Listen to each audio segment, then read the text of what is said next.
Hello friends, स्वागत है आपके अपने यूट्यूब चैनल अध्याय स्टडी एकेडमी में। अपना सीटेट पेपर 2 साइंस का जो भी सिलेबस है, सिलेबस के अकॉर्डिंग आपके एनसीईआरटी स्पेशल क्लास ये चलाई जा रही है, जिसमें सारे एनसीईआरटी के प्रश्न को सॉल्व कराया जा रहा। सारे जो क्वेश्चन होते हैं आपके एनसीईआरटी बेस्ड होते हैं और साथ ही और कुछ आपके पीवाईक्यू क्वेश्चन होते हैं और कुछ आपके संभावित प्रश्न होते हैं। तो ये जो सीरीज चलाई जा रही है, आपके जो फरवरी में एग्जाम होने वाला है सीटेट का, 8 फ़ेब को जो एग्ज़ाम होने वाला है सीटेट का, उसको ध्यान में रख के चलाई जा रही है। इसमें वैसे ही प्रश्न आपको वैसे ही प्रश्न आपको सॉल्व कराए जा रहे हैं जैसे प्रश्न आपके एग्जाम में पूछे जाते हैं। साथ ही कुछ पीवाईक्यू आपको डेमो के लिए कुछ पीवाईक्यू क्वेश्चन को भी सॉल्व कराते चलती हूँ साथ में, ताकि आपको पता चले कि कैसे प्रश्न पूछे जा रहे हैं और हमको किस लेवल की तैयारी करनी है। तो देखिए, साथ में आपकी थ्योरी क्लासेस तो चल ही रही है, आप थ्योरी क्लासेस साथ में पढ़ रहे हैं। थ्योरी क्लासेस के साथ साथ पीवाईक्यू क्वेश्चन पढ़ते हैं और साथ ही संभावित प्रश्न भी पढ़ते हैं, यानी जिनके आने की आपके एग्जाम में पूरी संभावना है। तो देखिए, अगर आप थ्योरी क्लासेस भी पढ़ रहे हैं, पीवाईक्यू भी पढ़ रहे हैं, संभावित प्रश्न भी पढ़ रहे हैं, तो आपकी एक साइंस की कंप्लीट तैयारी चलती मतलब साथ ही साथ चल रही है। अब देखिए, अभी यहाँ पे हम जो आपका साइंस आता है वो 30 नंबर का आता है, ठीक है, जिसमें 20 नंबर का आपका कंटेंट आता है और 10 नंबर का आपका जो शैक्षणिक मुद्दे हैं वो पूछे जाते हैं। तो अभी हम ये 20 नंबर की तैयारी कर रहे हैं। यहाँ पे अभी कंटेंट वाला आपका पोर्शन, आपका जो सब्जेक्ट वाला पोर्शन है उसको कर रहे हैं। फिर विज्ञान के जो भी शैक्षणिक मुद्दे हैं, पेडागोजिकल इशू हैं, उसकी भी क्लासेस मैं लास्ट में लाऊंगी। साथ ही 1 से 2-3 क्लासेस में इसके क्वेश्चन प्रैक्टिस करा दूंगी, ठीक है। बड़ी क्लासेस रहेंगी जिसमें इनके क्वेश्चन प्रैक्टिस करा दूंगी और 1-2 क्लासेस में इसकी थ्योरी क्लासेस ला दूंगी, ठीक है। तो अभी हम यहाँ पे कंटेंट वाला पोर्शन कवर कर रहे हैं, उसके बाद हम वहाँ पे आपके शैक्षणिक मुद्दे पढ़ेंगे। तो ये जो क्लासेस चल रही हैं, थ्योरी क्लास की अलग प्लेलिस्ट बनी है और ये जो मैराथन क्लास चल रही है आपके एमसीक्यू क्लास है एनसीईआरटी बेस्ड, इसकी अलग प्लेलिस्ट बनी है। आपको सिर्फ क्या करना है, अगर आपको साइंस में अच्छा स्कोर करना है तो आपको बस ये दोनों प्लेलिस्ट देख लेनी है। एक थ्योरी वाली प्लेलिस्ट आपको देख लेनी है और दूसरा एमसीक्यू वाली जो एनसीईआरटी स्पेशल एमसीक्यू वाली प्लेलिस्ट बनी है, आप इसको देखनी है। अगर आप ये दोनों प्लेलिस्ट जस्ट एक बार वॉच भी कर लेते हैं तो फिर आपके साइंस में अच्छे मार्क्स आने से कोई नहीं रोक सकता। तो चलिए स्टार्ट करते हैं आज के सेशन को बिना टाइम वेस्ट किए। देखते हैं हमारा पहला प्रश्न क्या है। पहला प्रश्न क्या है, टार्टरिक अम्ल पाया जाता है। टार्टरिक अम्ल ये आपका सीटेट फ़ेब 2015 में पूछा गया प्रश्न है। हम 2011 से लेके 2021-22 तक के प्रश्न आपके यहाँ पे सॉल्व कराएंगे, जो कि आपके सीटेट के एग्जाम में ही पूछे गए हैं। अब टार्टरिक अम्ल कहाँ पाया जाता है? नींबू में पाया जाता है, कच्चे आमों में पाया जाता है, आंवले में पाया जाता है या फिर अंगूर में पाया जाता है। ये एसिड एंड बेस टॉपिक जो आपके सिलेबस में मेंशन है, दैनिक जीवन में उपयोग अगर सीटेट के सिलेबस देखें तो किसके अंतर्गत आता है? ये आता है जो दैनिक जीवन में उपयोगी पदार्थ हैं उसके अंतर्गत आता है। अब दैनिक जीवन में उपयोगी पदार्थ, अम्ल भी आ जाएगा उसमें, क्षार भी आ जाएगा, एसिड बेस दोनों आ जाएंगे। तो और एसिड बेस, साबुन, अपमार्जक, ये सब किस में आते हैं? दैनिक जीवन में उपयोगी पदार्थ इस टॉपिक के अंतर्गत आता है। तो ये किस टॉपिक से है? एसिड एंड बेस से है। तो ठीक है, ये ऐसे प्रश्न पूछे जाते हैं कि ये अम्ल किस में पाया जाता है, या फिर दे देगा, जैसे आंवला दे दिया, आंवला अंगूर में कौन सा अम्ल पाया जाता है। ऐसे प्रश्न आपके एग्जाम में पूछे जाते हैं। तो बताइए इसका आंसर क्या हो जाएगा? नींबू में, कच्चे आम में, आंवले में या फिर अंगूर में। इसका क्या दिया है? इसका कूट भी दिया है कि ए एवं बी, या फिर बी और सी, या सी और डी, या ए और सी। बताइए किस में पाया जाता है? तो आंसर हो जाएगा ऑप्शन नंबर 3 यानी सी और डी। सी और डी मतलब किस में पाया जाता है? सी में क्या है? यहाँ पे सी है कच्चे आमों में पाया जाता है और डी अंगूरों में पाया जाता है। किस में पाया जाता है? कच्चे आम में पाया जाता है और अंगूरों में पाया जाता है। कौन सा अम्ल? टार्टरिक अम्ल। अब चलिए एक एक करके हम देखते हैं। तो सबसे पहले देखते हैं, इसको छोटा कर देती हूँ। तो सबसे पहले देखते हैं किसके बारे में? टार्टरिक अम्ल ही। कौन सा? टार्टरिक अम्ल। ये कहाँ पे पाया जाता है? ये पाया जाता है कच्चे आम में, कच्चे आम में पाया जाता है। साथ ही किस में पाया जाता है? अंगूर में पाया जाता है। और अंगूर के अलावा किस में पाया जाता है? इमली में पाया जाता है। किस में पाया जाता है? इमली में पाया जाता है। ये तो बात हो गई टार्टरिक अम्ल की। अब दूसरा अम्ल देते हैं सिट्रिक अम्ल, जो कि ये भी बार बार पूछा जाता है। कौन सा? सिट्रिक अम्ल। अब सिट्रिक अम्ल कहाँ पाया जाता है? तो सिट्रिक अम्ल पाया जाता है खट्टे फलों में। किस में पाया जाता है? जितने भी खट्टे फल होते हैं, खट्टे फल में सिट्रिक अम्ल पाया जाता है। जैसे नींबू है, संतरा है, इनमें क्या पाया जाता है? सिट्रिक अम्ल पाया जाता है। तीसरा आ जाते हैं, तीसरा है एसिटिक एसिड। एसिटिक अम्ल। अब एसिटिक अम्ल कहाँ पाया जाता है? तो एसिटिक अम्ल पाया जाता है फलों के रस में। फलों के रस में क्या पाया जाता है? एसिटिक अम्ल पाया जाता है। ठीक है। चौथा आ जाएगा फॉर्मिक अम्ल। क्या है?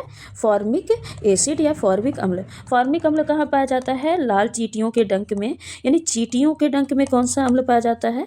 चींटियों के डंक में फॉर्मिक एसिड फॉर्मिक अम्ल पाया जाता है। चींटियों के डंक में या फिर बोले बिच्छू के डंक में, यानी डंक में क्या पाया जाता है? डंक में पाया जाता है फॉर्मिक एसिड पाया जाता है।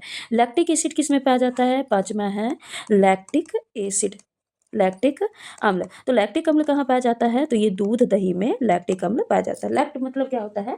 मिल्क। मिल्क यानी दूध से जो दूध के जितने भी प्रोडक्ट होते हैं उनमें क्या पाया जाता है? लैक्टिक अम्ल पाया जाता है। एक और देख लीजिए, यहाँ पे लिख देती हूँ, क्या हो जाएगा? Malic acid. ठीक है। मैलिक अम्ल। मैलिक अम्ल कहाँ किस में पाया जाता है? तो मैलिक अम्ल पाया जाता है सेब में, केला में, सेब, केला, संतरे के छिलका या फिर आलू, गाजर, इनमें क्या पाया जाता है? आलू, गाजर, इनमें क्या पाया जाता है? मैलिक एसिड पाया जाता है। तो हमने क्या क्या पढ़ा? टार्ट्रिक अम्ल पढ़ा, ये कहाँ पाया जाता है? सिट्रिक अम्ल कहाँ पाया जाता है? ये भी पढ़ा। एसिटिक अम्ल, फॉर्मिक एसिड, लैक्टिक अम्ल, मैलिक अम्ल, ये सब कहाँ पाए जाते हैं? किन पदार्थों में पाए जाते हैं? इसको हमने यहाँ पे कंप्लीट कर लिया। तो देखिए प्रश्न क्या पूछा था? टार्ट्रिक अम्ल के बारे में पूछा था, और हमने पढ़ा क्या? 1 2 3 4 5 6 चीजें पढ़ी, यानी एक क्वेश्चन से 6 क्वेश्चन कंप्लीट होते चल रहे हैं। ठीक है। अगला प्रश्न है, प्लास्टिक के सामान्य विशिष्ट गुण हैं। ये भी आपका सीटेट फरवरी 2015 में पूछा गया प्रश्न है। पहला ऑप्शन क्या है? टिकाऊ होता है, विद्युत के सुचालक होते हैं, अनअपक्रियाशील। टिकाऊ, ऊष्मा के सुचालक, अनअपक्रियाशील। ऊष्मा के सुचालक, वजन में हल्के, विद्युत के सुचालक। टिकाऊ, वजन में हल्के और अनअपक्रियाशील होते हैं। बताइए प्लास्टिक कैसे होते हैं? तो सबसे पहले आप ये समझिए कि जो प्लास्टिक होता है, क्या? प्लास्टिक। प्लास्टिक भी क्या होता है? एक प्रकार का बहुलक होता है, पॉलीमर होता है। ठीक है। किसका बहुलक होता है? प्लास्टिक भी एक तरह का, ये क्या होता है? बहुलक होता है। ठीक है। अब ये जो प्लास्टिक होता है ये भी दो तरीके का होता है। एक क्या होता है? थर्मोप्लास्टिक। क्या होता है? Thermoplastic polymer. ठीक है। Thermoplastic polymer. अब जो थर्मोप्लास्टिक पॉलीमर होता है ये क्या होते हैं? ये बहुत ज़्यादा दृढ़ होते हैं। क्या होते हैं? बहुत ज़्यादा दृढ़ होते हैं। अब जब इनको गर्म किया जाता है ना, तो गर्म करने पे क्या होते हैं? ये पिघल जाएंगे। ठीक है। गर्म करने पे क्या होते हैं? पिघल जाते हैं। और ठंडा करने पे फिर से ये सॉलिड स्टेट में आ जाएंगे। इसीलिए जो थर्मोप्लास्टिक होते हैं इनको पिघला के किसी भी शेप साइज में इनको बदला जा सकता है। ठीक है। किसी भी शेप को, किसी भी साइज को ये ग्रहण कर सकते हैं, किसी भी शेप साइज में इनको बदला जा सकता है। इसलिए देखिए प्लास्टिक की कटोरी रहती है, ग्लास रहती है, वो सब किसकी रहती है? थर्मोप्लास्टिक की होती है। और एक क्या होता है? चलिए दूसरा पेज ले लेते हैं, फिर वापस क्वेश्चन में आ जाएंगे। दूसरा होता है थर्मोसेटिंग। क्या होता है? थर्मोसेटिंग। अब थर्मोसेटिंग पॉलीमर्स क्या होते हैं?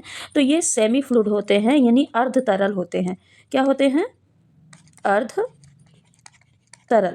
ये क्या होते हैं? सेमी फ्लूइड होते हैं। इनको अगर सांचे में डाल के इनको अगर गर्म किया जाता है ना, तो इनमें क्या हो जाता है? केमिकल चेंज आ जाता है। कैसा आ जाता है? केमिकल चेंजेस, यानी रासायनिक परिवर्तन आ जाता है। ठीक है। और जिससे ये कठोर हो जाते हैं, अज्वलनशील हो जाते हैं। यानी अगर इनमें केमिकल चेंज आ जाएगा ना, तो फिर ये पिघलेंगे नहीं, ये पिघलेंगे नहीं, यानी ये मेल्ट नहीं होंगे। अब जब मेल्ट नहीं होंगे तो इनसे कुछ बनाया नहीं जा सकता है। ठीक है। तो जो थर्मोसेटिक प्लास्टिक होते हैं ये क्या होते हैं? इनको हिंदी में बोला जाता है ताप दृढ़। क्या बोला जाता है? ताप दृढ़ बोला जाता है। ठीक है। ये गर्म करने पर स्थायी रूप से परिवर्तित हो जाते हैं। कैसे हो जाते हैं? स्थायी रूप से परिवर्तित। स्थायी रूप से परिवर्तित मतलब क्या समझते हैं आप? स्थायी रूप से परिवर्तित मतलब ये होता है कि फिर से इसको किसी अन्य रूप में नहीं चेंज किया जा सकता है। ठीक है। एक बार जिसमें बदल गए तो बदल गए। और जबकि जो थर्मोप्लास्टिक होता था वो उसको क्या करते थे? वो मेल्ट हो जाता था। जब उसको हीट देते थे, टेम्परेचर देते थे, तो मेल्ट हो जाता था। अब मेल्ट होने के बाद उसको सांचे में डाल के किसी भी रूप में उसको बदला जा सकता था। ठीक है। उसको किसी भी रूप में हम उसको चेंज कर सकते थे और कुछ भी बना सकते थे। जो थर्मोसेटिक होता है उसमें स्थायी परिवर्तन आ जाता है, फिर उसको चेंज नहीं कर सकते। अब आते हैं प्लास्टिक के गुण। मेन तो यही क्वेश्चन पूछा था। ठीक है। कि प्लास्टिक के गुण क्या होते हैं? तो जो प्लास्टिक के, यहाँ पे हम क्या बता रहे हैं? गुण। प्लास्टिक का गुण क्या होता है, ये अक्रिय होता है। क्या होता है, अक्रिय, यानी ये अवक्रिया नहीं करता और ये जंगरोधी होता है। जंगरोधी मतलब क्या समझते हैं, क्या कभी किसी प्लास्टिक में आपने जंग लगते देखा है, तो यानी क्या होता है, जंगरोधी, इनमें जंग नहीं लगता है। तीसरा क्या आ जाएगा, ये विद्युत और ऊष्मा दोनों का संचरण नहीं करते हैं, दोनों का ट्रांसफर नहीं कर सकते हैं। ट्रांसफर यानी दोनों को ट्रांसपोर्ट नहीं करते, यानी विद्युत और ऊष्मा दोनों के क्या होते हैं, कुचालक होते हैं। क्या होते हैं, कुचालक होते हैं। देखिए कोई भी प्लास्टिक आप अगर रॉड लेके लीजिए और उसको इधर हीट दीजिए तो ये इधर नहीं गर्म होगी, दूसरा सिरा इसका नहीं गर्म होगा। साथ ही प्लास्टिक जो होता है ये विद्युत यानी इलेक्ट्रिसिटी को भी अपने आप में से पास नहीं होने देता। तो ये क्या होते हैं, प्लास्टिक के गुण होते हैं। और साथ ही प्लास्टिक का एक गुण और बताना भूल गई, ये क्या होते हैं, सस्ते होते हैं। सस्ते के अलावा ये क्या होते हैं, हल्के होते हैं प्लास्टिक, और टिकाऊ होते हैं। ठीक है, सस्ते, हल्के और टिकाऊ होते हैं। तो अब देखिए यहाँ पे टिकाऊ, विद्युत के सुचालक, अभी हमने पढ़ा जो प्लास्टिक होते हैं वो विद्युत और ऊष्मा दोनों के क्या होते हैं, कुचालक होते हैं। क्या होते हैं, कुचालक, सुचालक नहीं होते हैं। ठीक है, अनअभिक्रियाशील ये तो ठीक है, टिकाऊ ठीक है, ऊष्मा के सुचालक ये गलत हो जाएगा, अनअभिक्रियाशील ठीक है। ऊष्मा के सुचालक यहाँ पे ये गलत हो जाएगा, टिकाऊ होते हैं, वजन में हल्के होते हैं और अनअभिक्रियाशील होते हैं। चौथा ऑप्शन क्या हो जाएगा, सही हो जाएगा। अगला प्रश्न है, अगला प्रश्न क्या पूछा है कि आपके पास दो परख नली हैं। ठीक है, दो परख नली हैं, ए और बी। परख नली ए में क्या डाला जाता है, हल्दी पाउडर डाला जाता है, जबकि जो परख नली बी है उसमें क्या डाला जाता है, फेनोप्थलीन का जलीय विलयन भरा होता है। अब दोनों जो परख नली हैं उसमें क्या डाले, HCl डाले, यानी एसिड डाले, हाइड्रोक्लोरिक अम्ल डाले। अब बताइए इनमें जो पदार्थ भरे हैं वो कैसे होंगे। कुल मिला के यहाँ पे सूचक की बात की गई है। किसकी बात की गई है, सूचक, यानी जो एसिड होता है वो हल्दी को किस रंग में बदलता है, फिनोप्थलीन जो होता है, एसिड होता है वो फिनोप्थलीन को किस रंग में बदलता है। ठीक है, ये सब क्या होते हैं, ये सारे सूचक होते हैं। ठीक, तो अब बताइए, बोला है ए और बी दोनों लाल हो जाएंगे, यानी हल्दी भी लाल हो जाएगी, फिनोप्थलीन भी लाल हो जाएगा। ऐसा होगा क्या, ए लाल दिखाई देगा जबकि बी रंगहीन रहेगा, यानी हल्दी लाल हो जाएगी जबकि जो क्या बोलते हैं फिनोप्थलीन है वो रंगहीन रहेगा। ए पीला रहेगा जबकि बी गुलाबी हो जाएगा। ए पीला रहेगा जबकि बी रंगहीन रहेगा। बताइए क्या होगा आंसर इसका। तो सबसे पहले इन सूचक के बारे में पढ़ लेते हैं, फिर आप इसको आंसर बताइएगा। ठीक है, एक मिनट थोड़ा सा जगह यहाँ पे बना लें। सूचक के बारे में पढ़ते हैं। एक तरफ आप लिखिए सूचक, कौन कौन से सूचक होते हैं, और दूसरे तरफ लिखिए रंग में परिवर्तन। ये क्या है, परिवर्तन यानी चेंज, रंग में कैसे परिवर्तन। अब यहाँ पे अम्ल और क्षार। ठीक है, अम्ल और क्षार। अब सूचक में पहला क्या आ जाएगा, पहला आ जाएगा मेथिल ऑरेंज। क्या आ जाएगा, मेथिल ऑरेंज। अब जो मेथिल ऑरेंज होता है वो अम्ल में कैसा रंग देता है, अम्ल में लाल रंग देता है, जबकि जो क्षार है, क्षार में कैसा रंग देता है, क्षार में पीला रंग देता है। कौन, मेथिल ऑरेंज। दूसरा आ जाते हैं लिटमस पे, लिटमस। ठीक है, लिटमस क्या करता है, अम्ल को नीले से लाल कर देता है, यानी अम्ल में कैसा हो जाता है, अम्ल कैसा हो जाता है, नीले से, सॉरी यहाँ पे लाल नहीं, नीला नहीं होगा, लाल होगा।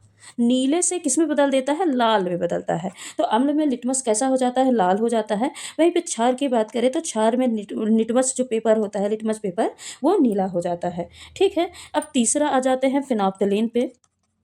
किस पे, फिनोप्थलीन। जो फिनोप्थलीन होता है वो अम्ल में कैसा रहता है, रंगहीन रहता है। कैसा रहता है, रंगहीन रहता है। वहीं पे क्षार की बात की जाए तो क्षार में कैसा हो जाता है, क्षार में यह गुलाबी रंग का हो जाता है। ठीक है, चौथा आ जाते हैं जो कि पूछा है हल्दी, हल्दी के बारे में। तो हल्दी अम्ल में कैसी हो जाती है, पीला ही रहती है। हल्दी अम्ल में चेंज नहीं होती, पीले की पीली ही रहती है। वहीं पे क्षार में कैसी हो जाती है, लाल रंग की हो जाती है। एक और पढ़ लीजिए, कहाँ पे लिखेंगे, चलिए उसको फिर लिखते हैं।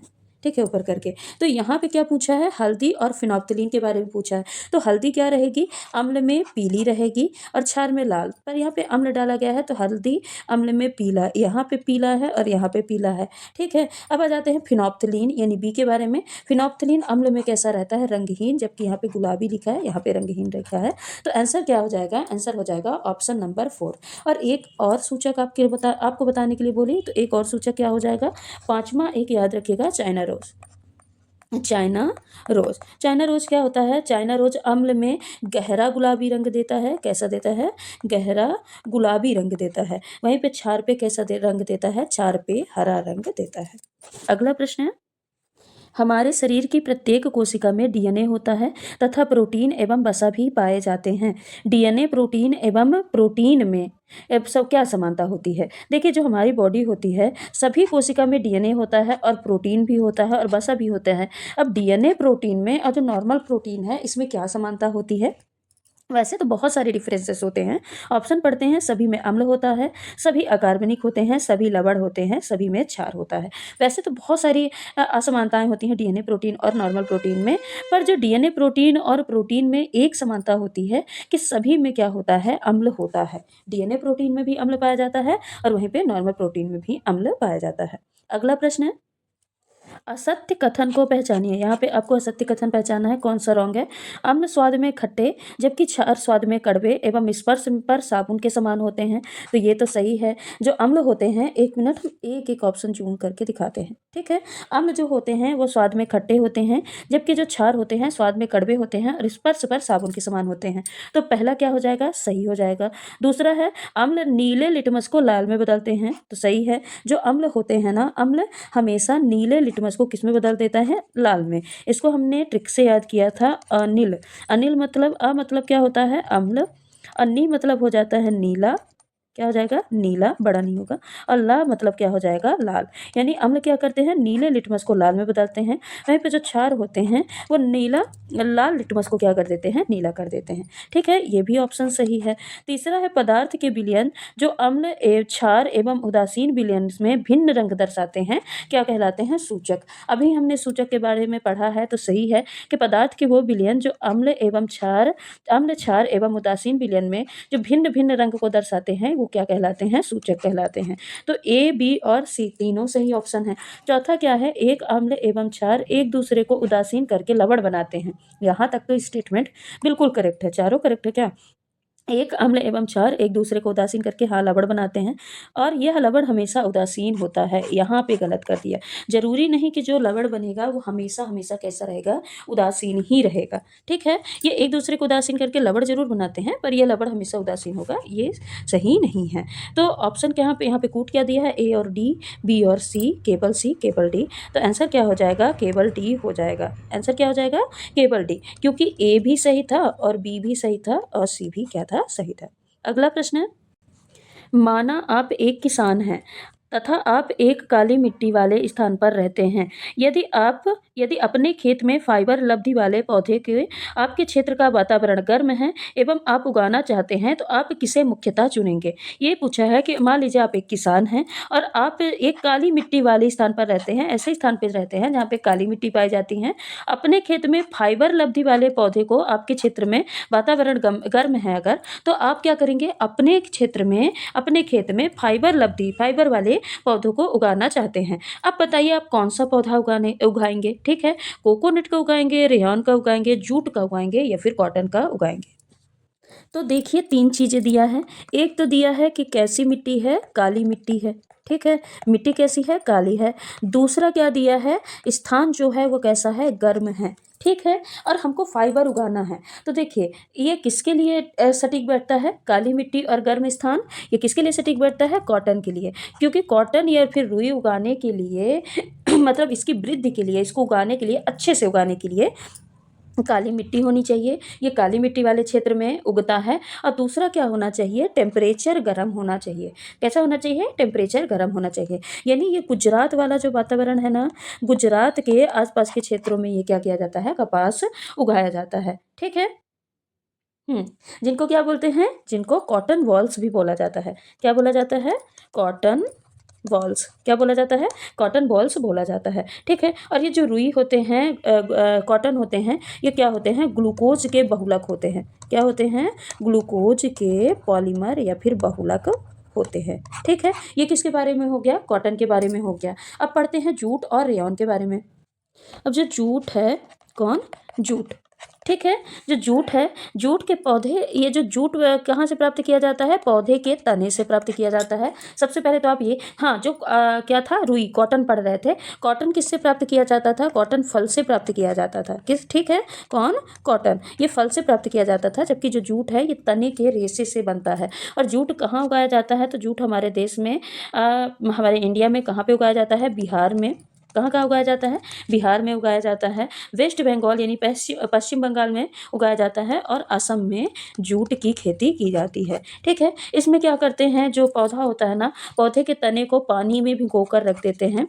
पौधे का जो तना रहेगा वो पानी में भिगो के क्या कर देंगे, तने को रख देंगे। इसलिए रखते हैं ताकि उसका जो छिलका होता है ना, वो आसानी से हाथ से छिलका क्या हो जाए, छिल पाए। ठीक है। इसीलिए जूट का जो पौधा होता है उसको, तने को पानी में डुबोकर रख दिया जाता है। ठीक है। ये क्या हो गया? जूट हो गया। तीसरा हम पढ़ते हैं रेयॉन के बारे में। रेयॉन क्या होता है? यहाँ पे पढ़ते हैं रेयॉन। रेयॉन क्या होता है? तो रेयॉन प्राकृतिक कच्चे पदार्थ जैसे कि सेल्यूलोज, किससे?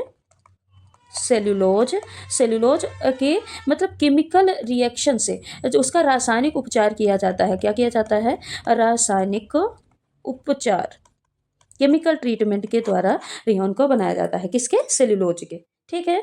जो रेयॉन होता है ये बिल्कुल देखने में बिल्कुल रेशम के जैसा होता है। कैसा होता है? रेशम के जैसे ये देखने में लगता है। पर रेयॉन को रुई के साथ मिला के जो चादर, कालीन वगैरह बनाई जाती है ना, तो इसको रुई के साथ मिला के चादर बनाई जाती है, कालीन बनाई जाती है। और रेयॉन को क्या बोलते हैं? कृत्रिम सिल्क भी कहा जाता है। रेयॉन को क्या कहा जाता है?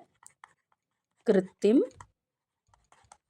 सिल्क कहा जाता है। ठीक है। तो जूट क्या होता है? जूट तने से प्राप्त होता है, कॉटन फल से प्राप्त होता है। रेयॉन किससे? सेल्यूलोज का जब रासायनिक उपचार किया जाता है, केमिकल ट्रीटमेंट किया जाता है सेल्यूलोज का, तब जाके रेयॉन बनता है। रेयॉन देखने में रेशम जैसे होता है और इसको रुई के साथ मिला के, कॉटन के साथ मिला के चादर और कालीन बनाया जाता है। जबकि जो जूट होता है ये बिहार, वेस्ट बंगाल और असम वाले क्षेत्र में उगाया जाता है। जूट में ये तने से प्राप्त होता है, तो इस पौधे के तने को पानी में भिगो के रख दिया जाता है, जिससे जो उसका छिलका है वो आसानी से हाथ से निकाला जा सके। अगला प्रश्न है, मसालेदार या गर्म भोजन करने से अम्लता की शिकायत होती है, यानी एसिडिटी की प्रॉब्लम उत्पन्न होती है। इसके निवारण के लिए किस क्षार विलयन का उपयोग किया जाता है? Magnesium hydroxide, calcium hydroxide, potassium hydroxide या फिर कैल्शियम क्लोराइड? बताइए। एसिडिटी के निवारण के लिए किस क्षार विलयन का उपयोग किया जाता है? तो मैग्नीशियम हाइड्रोक्साइड, जिसको जो इनो होता है ना, इनो क्या होता है? मैग्नीशियम हाइड्रोक्साइड का ही पाउडर होता है। यानी इसका उपयोग किस में किया जाता है? एसिडिटी को दूर करने में किया जाता है। ठीक है। अगर एसिड बड़ी है तो उसको बेसिक नेचर ही देना पड़ेगा, तब ये क्या आ जाएगा? न्यूट्रल फॉर्म में आ जाएगा। ठीक है। तो जब भी मसालेदार खाना खाते हैं या गरम गरम खाना खाते हैं तो उससे एसिडिटी की प्रॉब्लम होती है, और उसको दूर करने के लिए मैग्नीशियम हाइड्रोक्साइड विलयन का उपयोग किया जाता है। अगला प्रश्न है, साबुन है, साबुन क्या है? उच्च वसा अम्लों के पोटेशियम लवण, उच्च वसा अम्ल के कैल्शियम लवण, उच्च वसा अम्लों के सोडियम लवण या फिर उच्च वसा अम्लों के मैग्नीशियम लवण। साबुन क्या होता है? बताइए। तो आंसर क्या हो जाएगा? आंसर हो जाएगा, यहाँ पे दोनों दिया है। जो साबुन होते हैं, साबुन क्या होते हैं? उच्च वसा अम्लों के जो उच्च अणुभार वाले मोनोकार्बोक्सिलिक अम्ल होते हैं। क्या होते हैं?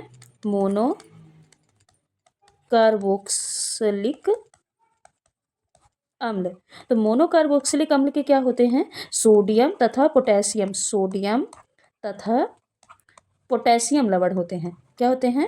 सोडियम तथा पोटेशियम लवण क्या कहलाते हैं? साबुन कहलाते हैं। तो क्या होते हैं? सोडियम तथा पोटेशियम लवण। और ऑप्शन क्या दिया है? उच्च वसा अम्लों के पोटेशियम लवण, उच्च वसा अम्ल के सोडियम लवण। तो यहाँ पे अगर टेक्निकली देखा जाए, आपका जो सीटेट का एग्जाम है वहाँ पे आंसर इसको माना था, उच्च वसा अम्लों के सोडियम लवण को आंसर माना था। जबकि जो साबुन क्या होते हैं? मोनोकार्बोक्सिलिक एसिड जो होता है, ये उच्च वसा अम्लों के सोडियम और पोटेशियम लवण दोनों क्या कहलाते हैं? साबुन कहलाते हैं। ठीक है।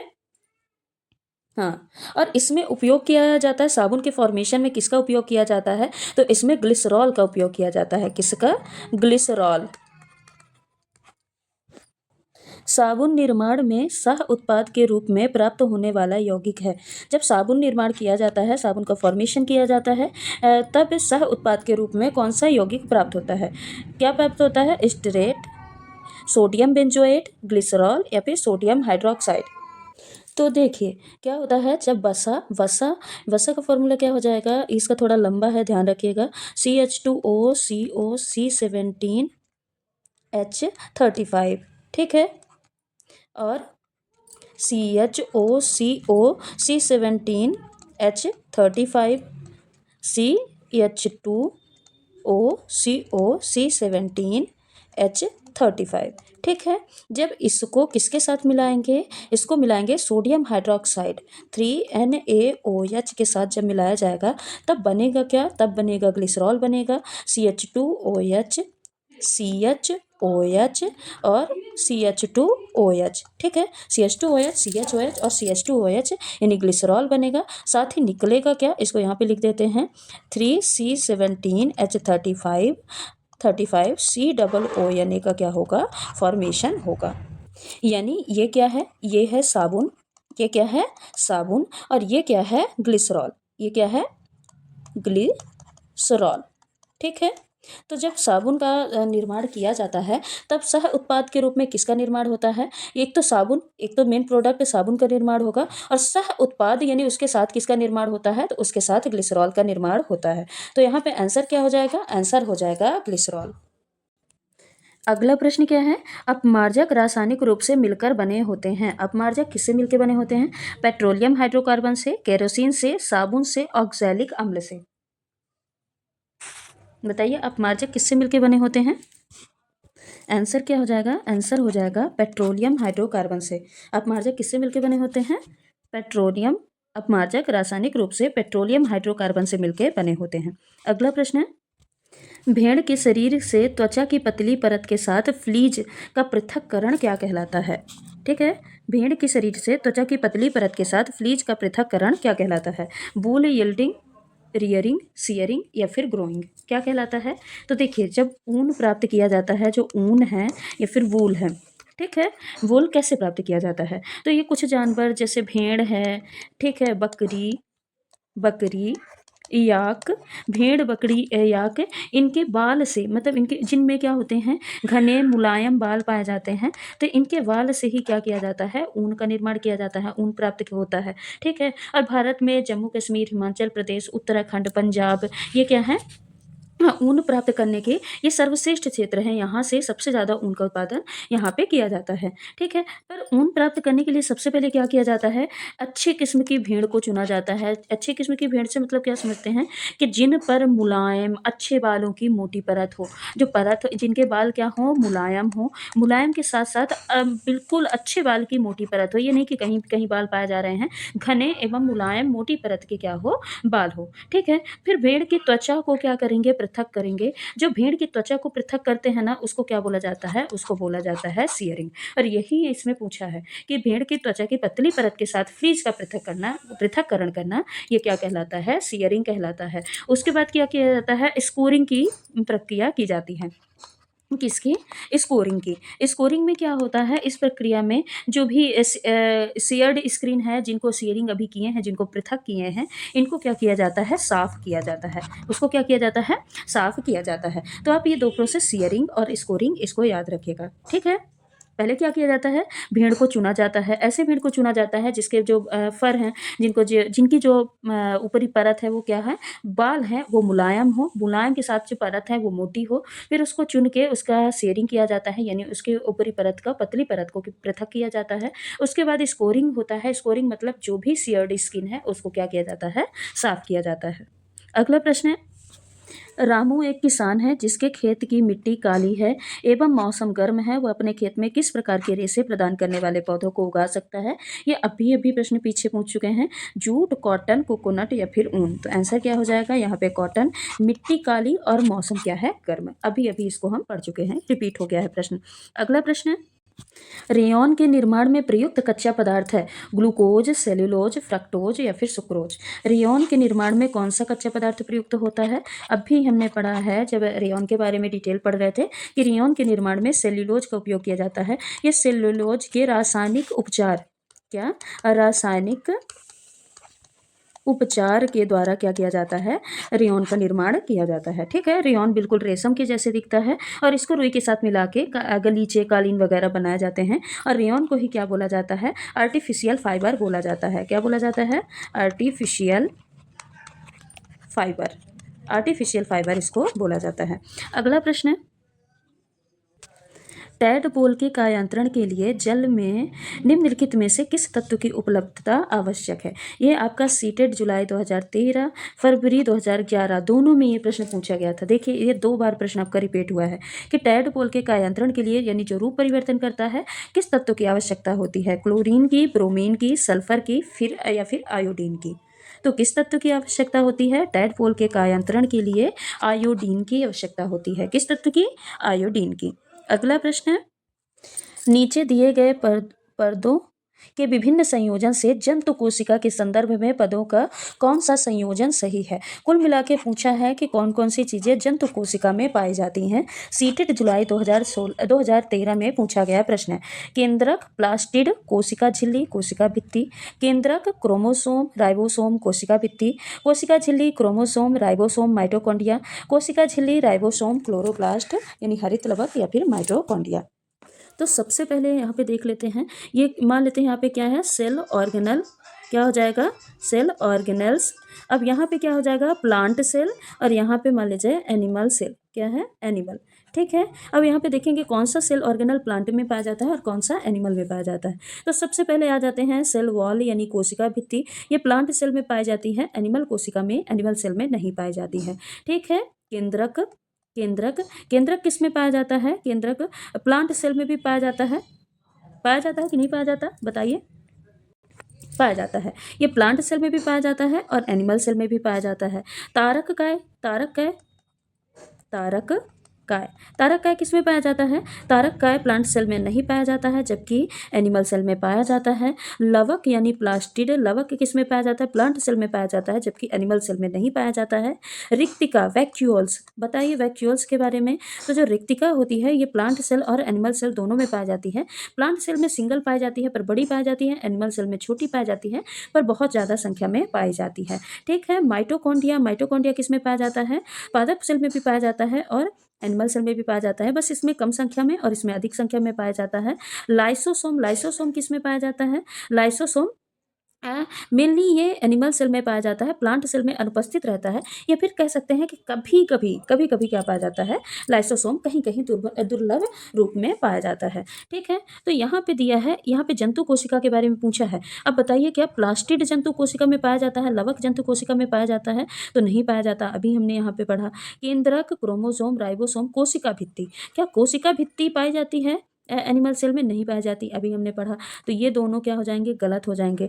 कोशिका झिल्ली, हाँ, सेल मेम्ब्रेन, ये तो नहीं पढ़े। सेल मेम्ब्रेन ये दोनों में पाई जाती है, प्लांट सेल में भी पाई जाती है और एनिमल सेल में। तो कोशिका झिल्ली पाई जाएगी, क्रोमोसोम पाया जाएगा, राइबोसोम पाया जाएगा, माइटोकॉन्ड्रिया पाया जाएगा, ये सारी चीज़ें पाई जाएगी। यहाँ पे क्लोरोप्लास्ट यानी हरित लवक दिया है, ये प्लांट सेल में पाई जाएगी, एनिमल सेल में नहीं पाई जाएगी। तो जो प्लांट सेल होते हैं, एनिमल सेल होता है, उसमें कोशिका झिल्ली पाई जाती है, क्रोमोसोम भी पाया जाता है, राइबोसोम भी पाया जाता है और माइटोकॉन्ड्रिया, ये सारी चीज़ें पाई जाती हैं। ठीक है, ये सारे सेल ऑर्गेनल पाए जाते हैं। अगर राइबोसोम की बात करें तो राइबोसोम का काम क्या है, प्रोटीन का निर्माण करना। क्या करता है, प्रोटीन निर्माण करता है, इसीलिए इसको प्रोटीन फैक्ट्री बोलते हैं। और माइटोकॉन्ड्रिया क्या करता है, एटीपी का निर्माण करता है, इसीलिए इसको कोशिका का पावर हाउस कहा जाता है। एक चीज़ और माइटोकॉन्ड्रिया के बारे में याद रखिएगा, इसको यूकैरियोटिक कोशिका के अंदर प्रोकैरियोटिक कोशिका कहा जाता है। इसको ये बोला जाता है कि ये यूकैरियोटिक कोशिका के अंदर क्या होता है, यूकैरियोटिक कोशिका के अंदर प्रोकैरियोटिक होता है, प्रोकैरियोटिक होता है। ठीक है, यूकैरियोटिक कोशिका के अंदर प्रोकैरियोटिक क्यों कहा जाता है, इसलिए कहा जाता है क्योंकि इसमें सारे जो एक माइटोकॉन्ड्रिया होता है ना, एक प्रोकैरियोटिक सेल के जैसे होता है। जितने सेल ऑर्गेनल माइटोकॉन्ड्रिया में पाए जाते हैं उतने ही सेल ऑर्गेनल प्रोकैरियोटिक कोशिका में पाए जाते हैं। अगला प्रश्न है, नीचे दिए गए युगलों में से कौन सा युगल लक्षणों की आनुवांशिकता से संबंधित है? कुल मिला के यहाँ पे पूछा है आनुवांशिकता से कौन संबंधित है। सीटेट जुलाई 2013 का प्रश्न है। क्रोमोसोम तथा जीन, क्रोमोसोम तथा माइटोकॉन्ड्रिया। माइटोकॉन्ड्रिया आनुवांशिकता से संबंधित नहीं है। कोशिका झिल्ली आनुवांशिकता से कहीं कहीं नहीं। कोशिका भित्ति तो कहीं नहीं। कोशिका झिल्ली क्लोरोप्लास्ट कहीं नहीं। अरे ये क्या होते हैं? ये कोशिका झिल्ली सेल की बाहरी परत होती है अगर हम जंतु सेल की बात करें, एनिमल सेल की, और दूसरी परत होती है अगर हम प्लांट सेल की बात करें। और सेल वॉल क्या होती है? तो सेल वॉल ये प्लांट सेल की बाहरी परत होती है। क्लोरोप्लास्ट हरित लवक ये क्या करते हैं? प्रकाश संश्लेषण करते हैं। क्या करते हैं? प्रकाश संश्लेषण। ये क्या करते हैं? प्रकाश संश्लेषण यानी फोटोसिंथेसिस करने का काम करते हैं प्लांट सेल में। किसमें? प्लांट सेल में। एनिमल सेल में नहीं पाए जाते। तो यहाँ पे आनुवांशिकता से कौन संबंधित होता है? आनुवांशिकता से क्रोमोसोम संबंधित होता है और जीन संबंधित होता है। कौन? क्रोमोसोम और जीन। आंसर क्या हो जाएगा? Option number first. अगला प्रश्न है, नीचे दिए गए कौन से पद किसी पुष्प के मादा भाग को संगठित करते हैं? यहाँ पे फीमेल पार्ट पूछा है फ्लावर का। फ्लावर का क्या पूछा है? फीमेल पार्ट पूछा है। ठीक है। वर्तिकाग्र, अंडाशय, पुंकेसर। वर्तिकाग्र, अंडाशय एवं वर्तिका। पुंकेसर, अंडाशय एवं वर्तिका। पुंकेसर, पंखुड़ियाँ एवं बाह्यदल। तो अगर किसी फ्लावर की बात की जाए तो फ्लावर क्या होता है? ये प्लांट का एक लैंगिक भाग होता है जिसमें ये जो ऐसे पार्ट होता है ना ग्रीन कलर का, इसको क्या बोलते हैं? इसको सेपल बोला जाता है। क्या बोला जाता है? सेपल या बाह्यदल बोला जाता है। ये ग्रीन कलर का ये हरा पार्ट होता है। ठीक है। उसके बाद ये देखिए जो बड़ी बड़ी कलियाँ होती हैं, ये बड़ी बड़ी जो कली होती हैं, इसको क्या बोला जाता है? इसको पेटल बोला जाता है। इसको क्या बोला जाता है? पेटल। ये कैसा होता है? कलर्ड पार्ट होता है। कैसा होता है? ये कलर्ड वाला भाग होता है, कलर्ड पार्ट होता है। उसके बाद ये जो एंथर फिलामेंट होते हैं ना, ये ऐसे ऐसे पतले तंतु निकले रहते हैं और यहाँ पे क्या रहता है? एक ओवरी प्रेजेंट होती है। थोड़ा सा डायग्राम डिस्टर्ब हो गया है। ठीक है। एंथर फिलामेंट यहाँ से निकले रहते हैं। कहाँ से? यहाँ से निकले रहते हैं। तो ये क्या होता है? ये एंथर होता है, ये फिलामेंट होता है और ये पूरा क्या होता है? गाइनोसियम होता है। गाइनोसियम के अंदर क्या होता है? वर्तिकाग्र होता है, वर्तिका होता है एवं अंडाशय। क्या क्या होता है? वर्तिकाग्र होता है, अंडाशय होता है और वर्तिका होता है। ये क्या होते हैं? गाइनोसियम ये फीमेल पार्ट होता है, जबकि ये जो एंड्रोसियम होते हैं जिसमें क्या क्या रहता है? एंथर और फिलामेंट। देखिए दो चीज, एक होता है एंड्रोसियम, एंड्रोसियम ये क्या होता है? नर भाग होता है, मेल पार्ट होता है, जिसमें क्या होता है? एंथर फिलामेंट होता है। ठीक है। फिलामेंट जहाँ पे पोलन ग्रैंस इकट्ठा होते हैं, ठीक है, रहते हैं, ये एंथर और फिलामेंट होता है। और दूसरा होता है गाइनोसियम। गाइनोसियम गाइनोसियम में क्या होता है? वर्तिकाग्र होता है, अंडाशय होता है और वर्तिका होता है। ठीक है। और यही प्रश्न में पूछा गया था मादा भाग के बारे में। तो मादा भाग को वैसे क्या बोलते हैं? गाइनोसियम बोलते हैं। और गाइनोसियम के अंदर क्या होता है? वर्तिकाग्र, अंडाशय एवं वर्तिका होता है। अगला प्रश्न है, मेढक तथा केचुआ दोनों अपनी त्वचा से श्वसन करते हैं। यही कारण है कि इन दोनों जीवों की त्वचा होती है। कैसी होती है दोनों जीवों की त्वचा? शुष्क एवं रुक्ष, शुष्क एवं श्लेष्मी, आर्द्र एवं रुक्ष, आर्द्र एवं श्लेष्मी। तो आंसर क्या हो जाएगा? आंसर हो जाएगा आर्द्र एवं श्लेष्मी। जो मेढक होता है और केचुआ दोनों की त्वचा कैसी होती है? आर्द्र यानी नमी वाली होती है और श्लेष्मी यानी उनमें से एक फैट यानी वसा तेलीय पदार्थ निकलता रहता है। कैसा पदार्थ? तेलीय पदार्थ। अब जो केचुआ होता है, केचुआ किस में आता है और मेढक किस संघ में आता है? तो केचुआ किस में आता है? केचुआ आता है एनीलिडा में। किस में आता है? एनीलिडा संघ में आता है। जबकि मेढक किस में आता है? उभयचर में आता है। किस में आता है? उभयचर संघ में। ठीक है।